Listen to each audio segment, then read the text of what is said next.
Hello students, हम लोग देख रहे थे अभी इलेक्ट्रिक हीटिंग। ठीक है, इलेक्ट्रिक हीटिंग में अगला टॉपिक है आपका आर्क हीटिंग। ठीक, इलेक्ट्रिक आर्क हीटिंग। तो फर्स्ट है आपका direct arc heating. Arc heating को दो पार्ट में डिवाइड किया गया है, डायरेक्ट आर्क हीटिंग और indirect heating. Direct arc heating जैसे नाम से पता चल रहा है कि डायरेक्ट आर्क में आर्क जनरेट होगी डायरेक्टली। ठीक है, तो इसमें हम डायग्राम के थ्रू देखते हैं कि डायरेक्ट आर्क हीटिंग में क्या होता है। हम इसमें यूज़ करते हैं 3 इलेक्ट्रोड हैं हमारे पास, 3 फेज सप्लाई से कनेक्ट करते हैं, इसीलिए इसमें 3 इलेक्ट्रोड हैं। जिस भी मटेरियल को गर्म करना है उसे चार्ज कहते हैं। तो एक टैंक में चार्ज को फिल कर दिया जाता है और उसमें 3 इलेक्ट्रोड लगा दिए जाते हैं और उन तीनों इलेक्ट्रोड से 3 फेज सप्लाई कनेक्ट कर दी जाती है। अब ये 3 इलेक्ट्रोड और जो चार्ज है उनके बीच में आर्क जनरेट होती है। ठीक, तो जो आर्क 3 फेज सप्लाई के द्वारा इलेक्ट्रोड के माध्यम से चार्ज तक पहुंचती है तो चार्ज और इलेक्ट्रोड के मध्य में एक आर्क उत्पन्न होती है, जिससे कि एक कंडक्शन प्रारंभ हो जाता है इलेक्ट्रोड से चार्ज में, और उस कंडक्शन के द्वारा चार्ज जो है धीरे धीरे गर्म होना प्रारंभ हो जाता है। इस प्रकार कंडक्टिव मटेरियल जो है जिसे गर्म करना है हमको, चार्ज को, उसमें करंट फ्लो होती है और उस करंट के द्वारा उसमें ऊष्मा उत्सर्जित होती है करंट फ्लो के द्वारा, और उस ऊष्मा से उससे हीट उत्पन्न होती है, और जो कि जिसे हम बोलते हैं direct arc furnace. Direct arc furnace इसलिए बोला जा रहा है कि जो हीट उत्पन्न हो रही है, डायरेक्ट आर्क उत्पन्न हो रही है, वो डायरेक्टली उस मटेरियल से लिंक हो रही है जिसे हमें गर्म करना है। ठीक है, तो इस तरीके से आपका डायरेक्ट आर्क हीटिंग है, जो कि कंडक्टिव मटेरियल में को हीट करने में यूज़ की जाती है, और इसका जो प्रोसेस होता है वो कंडक्शन के द्वारा हीट ट्रांसफ़र होता है, क्योंकि डायरेक्टली करंट जो है उस चार्ज पर फ्लो होती है। अगला इनडायरेक्ट आर्क फर्नेस।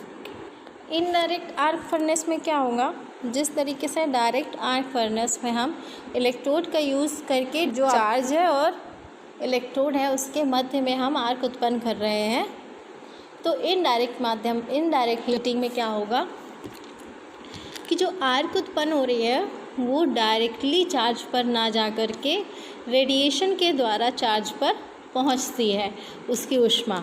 तो इसमें देखिए डायग्राम में 2 इलेक्ट्रोड हैं आपके।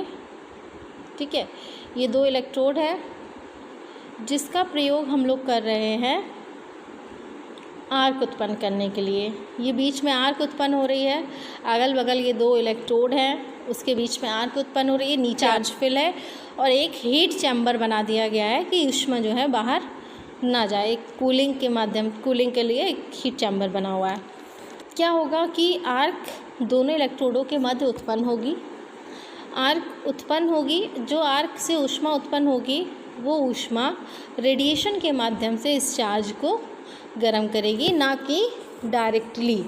इसमें जो इलेक्ट्रोड्स यूज़ होते हैं वो ग्रेफाइट के इलेक्ट्रोड यूज़ होते हैं। उसके पहली वाले में भी जो प्रेफरेंस दिया जाता है वो ग्रेफाइट के इलेक्ट्रोड्स को यूज़ किया जाता है 3 फेज डायरेक्ट आर्क उसमें भी और इनडायरेक्ट सिस्टम में भी, और इन दोनों के बीच में सप्लाई कनेक्ट करी जाती है। सब इस तरीके से डायरेक्ट आर्क फर्नेस और इनडायरेक्ट आर्क फर्नेस के द्वारा हम हीट को उत्पन्न करते हैं। ठीक है, अगला जो हमारा टॉपिक है वो है डाइलेक्ट्रिक हीटिंग।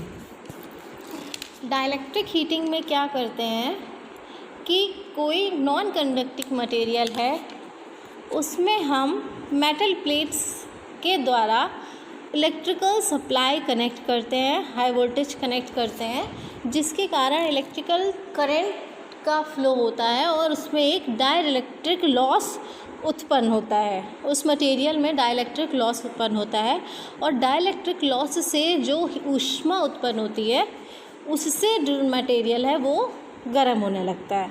तो इस तरीके से देखिए, ये बीच में एक चार्ज है, डाइलेक्ट्रिक मटेरियल है जिसमें डाइलेक्ट्रिक लॉस होता है। हम इसमें वो मटेरियल का इस्तेमाल करते हैं जिसमें डाइलेक्ट्रिक लॉस होता है, ठीक है। उसी मटेरियल को हम यूज़ कर सकते हैं डाइलेक्ट्रिक हीटिंग के लिए, जिसमें डाइलेक्ट्रिक लॉसेस उत्पन्न होते हैं।